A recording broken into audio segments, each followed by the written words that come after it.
Good day, my dear 7th class students. I want to visit, this may be third or second visit with you. Earlier I taught English lesson, perhaps mathematics. Now we move into science. So today I will give a brief summary of the lesson, the first lesson.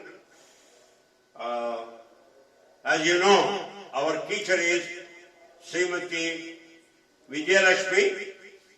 She is in her own village, not having internet and other facilities. We requested her to see if she can record and send the classes, send the information to us, but it looks like we're not 100% sure whether we can get the information in time. She is trying. Interestingly, she is in a village. She doesn't have a blackboard. Now, the closest place to her is Pondur. Pondur is in lockdown condition probably for the last 15 days. So anyway, we have to move on. So like I mentioned in the previous classes or previous lectures, I would request you, the parents, particularly get the books, textbooks, for the students to follow the video classes.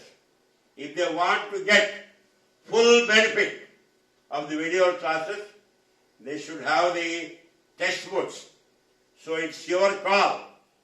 If your son has to have the complete education and complete benefit of this lecture, he has to have a book in front of him. It can be an old book or new book. So, with that introduction, I would like to move on to the class, this particular, not class, move on to the lesson. Here the lesson is, name of the lesson is food components. Food. Who doesn't like food? I like food. You like food. Some people like pulihara, some will like vegetable biryani, some like chicken biryani, some like sweet, like that. You have several food items people like. Everybody's liking is different from everybody else. Your mother, she is the producer. She makes all the goodies for you, for the entire family. Now, she also inherits some knowledge from her grandmothers, what kind of food should she prepare for the children. Of course, being South Indian, in the Srikakulam area or Visakhapatnam, Vijayanaram areas, our main item is rice. That's the main item. Along with that, you will have some dal, maybe a curry. Some people may have curd. So, and also, we Indians, we have several functions, celebrations, marriages, social activities. There will be different kinds of food. Recently, I will tell you, one gentleman had his daughters married in Rajam, and the number of items there are more than 100. Yes, can you guess? More than 100 items? How many items can you eat? Anyway, so in general, there are several, why I am saying all this is, food items are many. But the food ingredients are the basic ingredients are not many.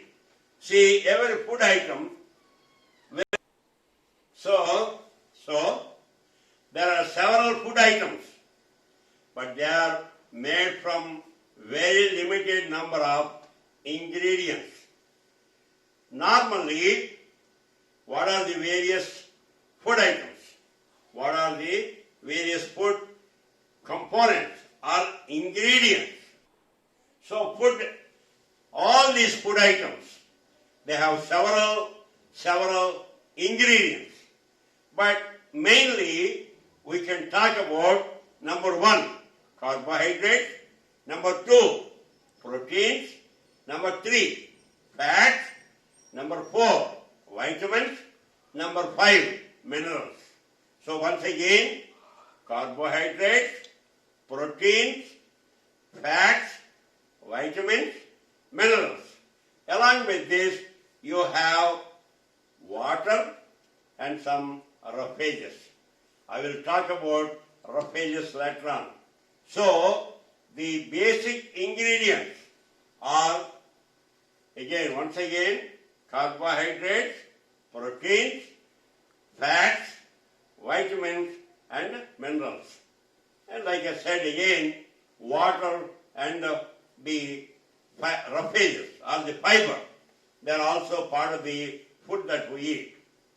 So now, if these are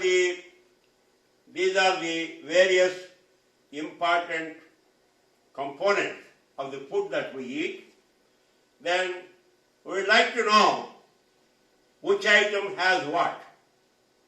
So, there are certain tests. We talk about 3 tests. One is a test for starch, which is carbohydrates.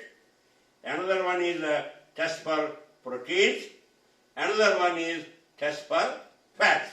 These are the 3 tests we can conduct to find out if you are given a food, some item, whether it contains the carbohydrates, proteins or fats. You have 3 tests. For example, I will take the simplest test, fats. If you take any item, make it like a fine powder, and if you take a piece of paper and put it on that, this powder, put it on that, and rub it. See if the paper becomes translucent. Translucent. This is translucent. Translucent.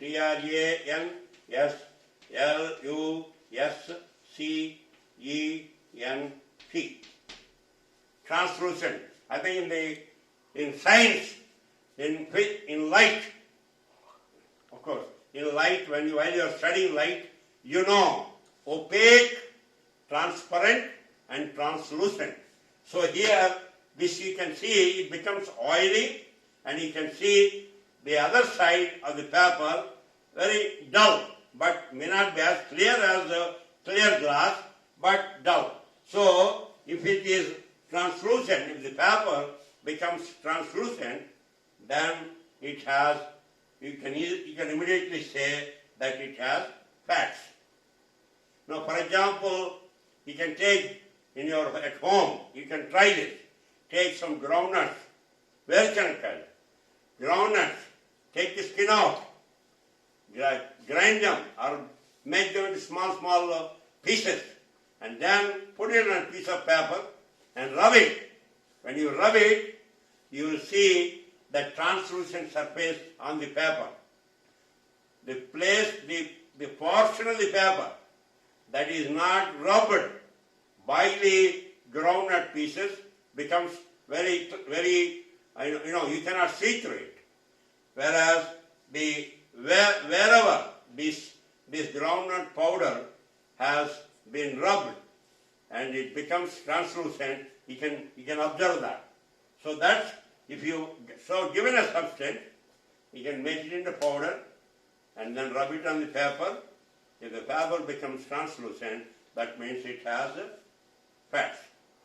If it doesn't have fat, the paper is normal. That's one. The other easy one, I will tell you, carbohydrates. If you can see here, now here, if you look at the textbook,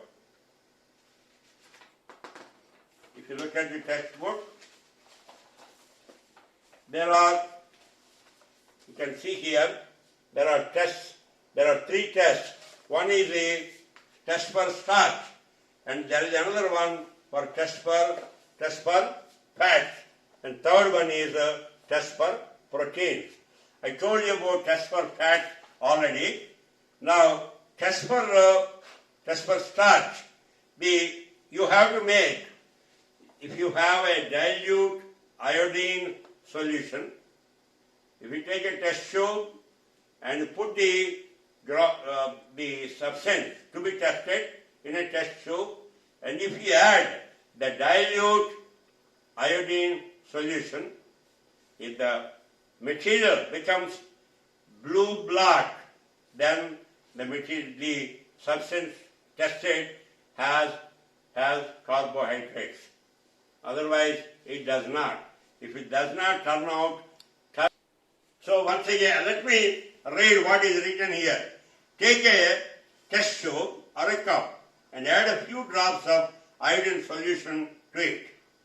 Then dilute it with water till it becomes light yellow or brown in color. Take a sample of food item in the test tube, add a few drops of dilute iodine solution to the sample you have collected. Observe the change in color. What do you observe? If the substance turns dark blue or black, it contains starch. So basically what he is saying is, take a test tube, put some dilute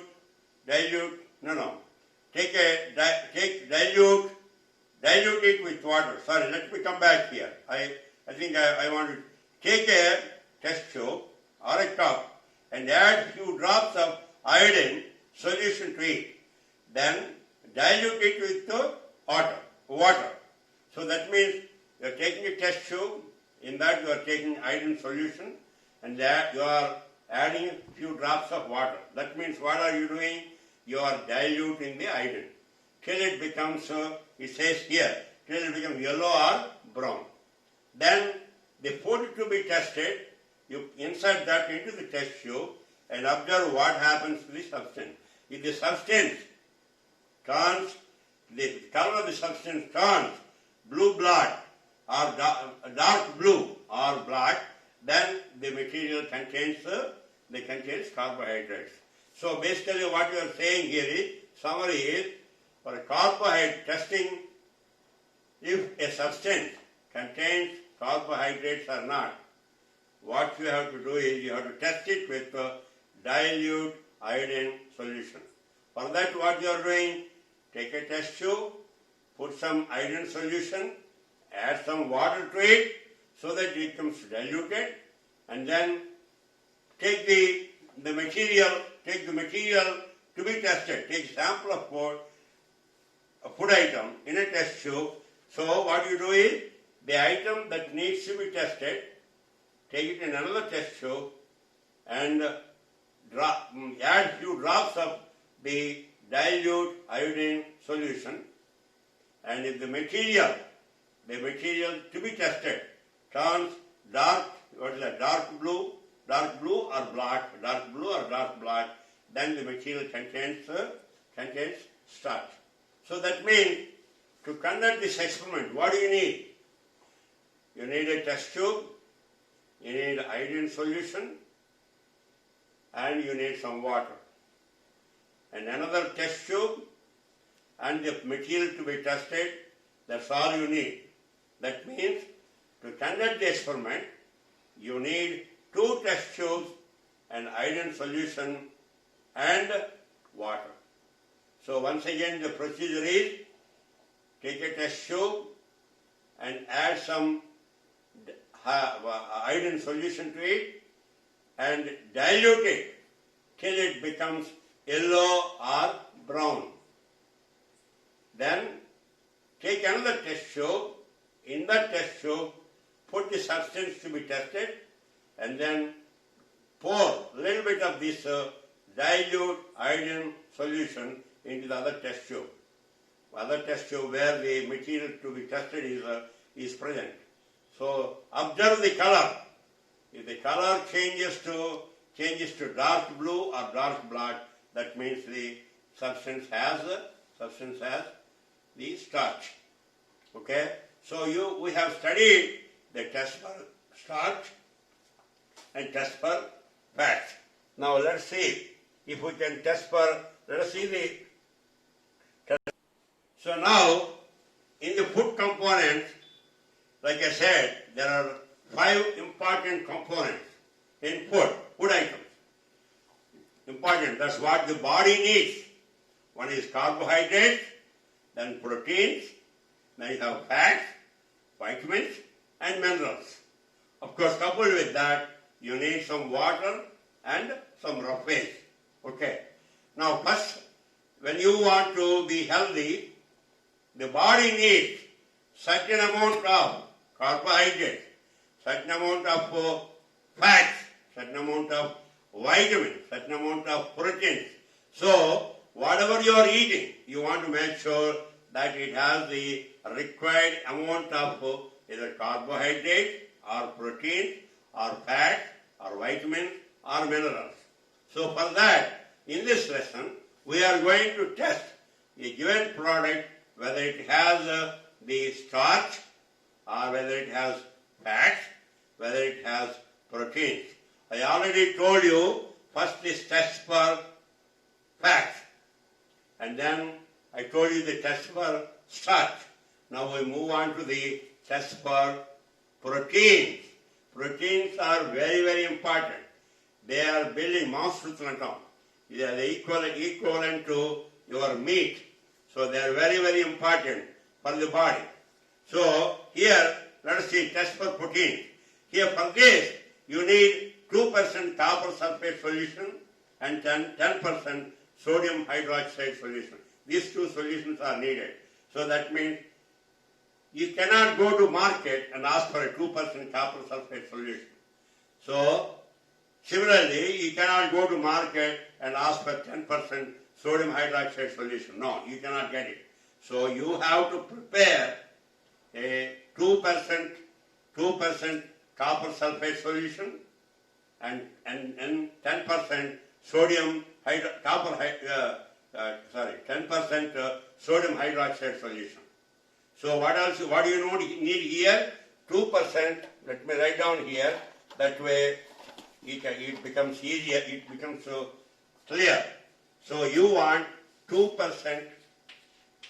You want 2% copper sulfate solution. Copper sulfate solution. And then 10% sodium hydroxide. Right? Sodium hydroxide, correct. Sodium hydroxide.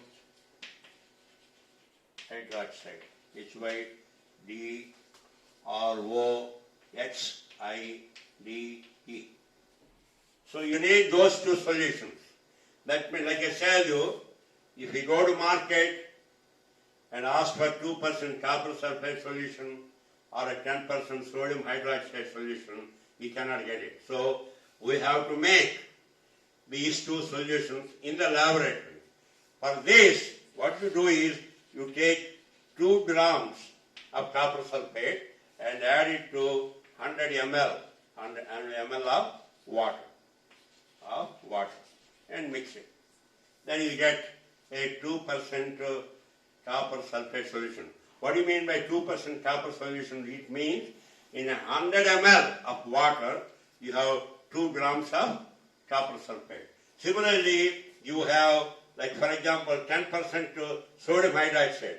That means you have to have 10 grams of sodium hydroxide in 100 ml of water. So basically, you take 2 test tubes. In one test tube, you take 100 ml of water and then add 2 grams of copper sulfate, shake it well, you get copper sulfate solution. Similarly, you take another test tube and add 100 ml of water. To that, you add 10 grams of sodium hydroxide, so you have these two solutions. So basically what it says is preparation he told. Now, to make 10% sodium hydroxide solution, dissolve 10 grams of sodium hydroxide in 100 ml of water. That's what we told. Similarly, for the copper sulfate, we said to make 2% copper sulfate solution, dissolve 2 grams of copper sulfate in 100 ml of water. Right? It's clear? This is 2% in 100. You can see 2 by 100. It's a 2%. Similarly, 10 by 100. Now, if the substance you wish to test is a solid, if your substance you want to test is a for the proteins, if it is a solid, like it's a solid. So you have to grind that into, if the substance you wish to test is a solid, grind it into powder or paste. Add a little bit of water, add a little bit of it in the test tube and add 10 drops of water to the powder and stir well. So if the substance to be tested is a solid, so what you have to do first, you have to grind it into fine powder, take it in a test tube, add a little bit of water, few drops of water. Add 10 drops of this solution in a clean test tube and add 2 drops of copper sulfate solution and 10 drops of sodium hydroxide solution. So what you are doing is, up to this, add 10 drops of this solution in a clean test tube. What Maroka clean test tube lo, in the one solution product ni తీసుకోవాలి. Earlier what did we do? If the substance you wish to test is a solid, suppose you are testing milk for protein, then it is a different story. Here I am talking about if you want to test the product which is a solid, first of all you have to grind it into fine powder, add a little bit of water to it. That's what let me read again. If the substance you wish to test is a solid, grind it into powder or paste. Add a little of it in the test tube and add 10 drops of water, so the powder to the powder and stir it well. You have to stir it well. Now, add 10 drops of this solution in a clean test tube.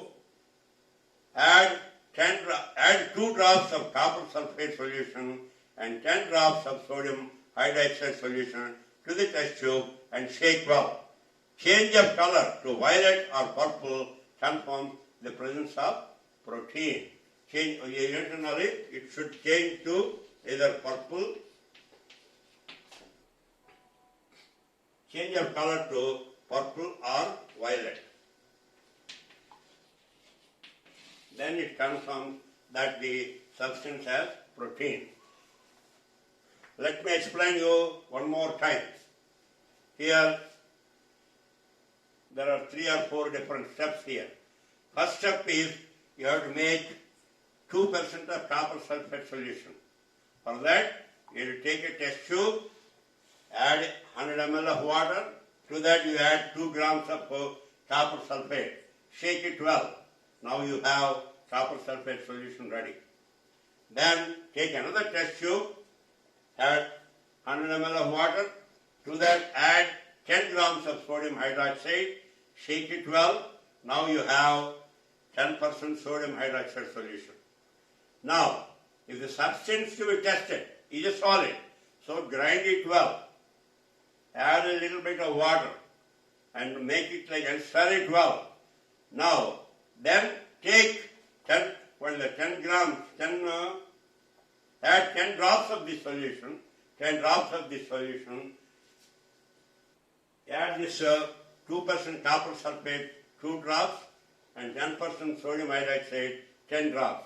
Observe the color, whether the color changes to purple or violet. If the color changes to purple or violet, then the given substance has a protein. This is a little bit involved. compared to test for fats and test for starch. In the case of testing for starch, all you have to do is you have to get dilute iodine solution and then add it to substance, watch for the color. But here it is a little bit different. There are 3-step process. First step is, once again, prepare a 2% copper sulfate solution, which is taking a test tube, adding 100 ml of water and adding 2 grams of copper sulfate and shaking it well. Then keep it somewhere else. Okay? Then take another test tube, add 100 ml of water. To that, add 10 grams of sodium hydroxide, shake it well. Now you have 10% sodium hydroxide. Suppose if the substance to be tested is a solid, grind it well and then add a little bit of water and make it like a stir it well. And then you take 10 drops of that, stir it well. Okay, 10 drops of that in a test tube. To that test tube, add 2 drops of copper sulfate and 10 drops of sodium hydroxide. You see if the color changes. If the color changes to purple or violet, then the substance contains protein. So once again, I read here, add 10 drops of this solution to a clean test tube, add 2 drops of copper sulfate solution and 10 drops of sodium hydroxide solution, etc. Okay? Now, so we have studied so far 3 tests. This is to find out whether the given substance contains carbohydrates or fats or the proteins. Now, the other components are there, vitamins, minerals, water. They are also important for the body to develop, body to grow, for the person to grow. So that we'll talk about the other 2 items, and I will talk about that in the next class. So here, in this class, what I taught you is, first of all, we all eat food, different types of food. Different types of food have different components. But for the body, human body, we need basically, there are 5 components. One is the carbohydrates, proteins, fats, vitamins, and minerals. Beyond these 5, you need water and the roughages. Okay. I also told you how to conduct various tests to find out if the given substance has carbohydrates, has proteins, or has fats. So we have studied the 3 different tests, and I would like you to read the textbook. Here it is not possible. I can do one thing, that I can read the lesson sentence by sentence, but that is not going to be very productive in my opinion. Now I told you, I taught this lesson, maybe about, I would say 50% of the lesson. I want you to read the lesson and then come prepared when I take up the part 2, or when you get to see the part 2 of this presentation. So in this case, today we learned about food components. Food components, whatever food we eat, the body needs certain amount of different items like carbohydrates, proteins, vitamins, fats, minerals, and all that. We want to eat well. They will talk about a balanced diet, what should we eat, what we should not eat, things like that in the part 2 of this lecture. Okay, I hope you all understood it, and if you like it, share it. Okay, thank you. Have a great day.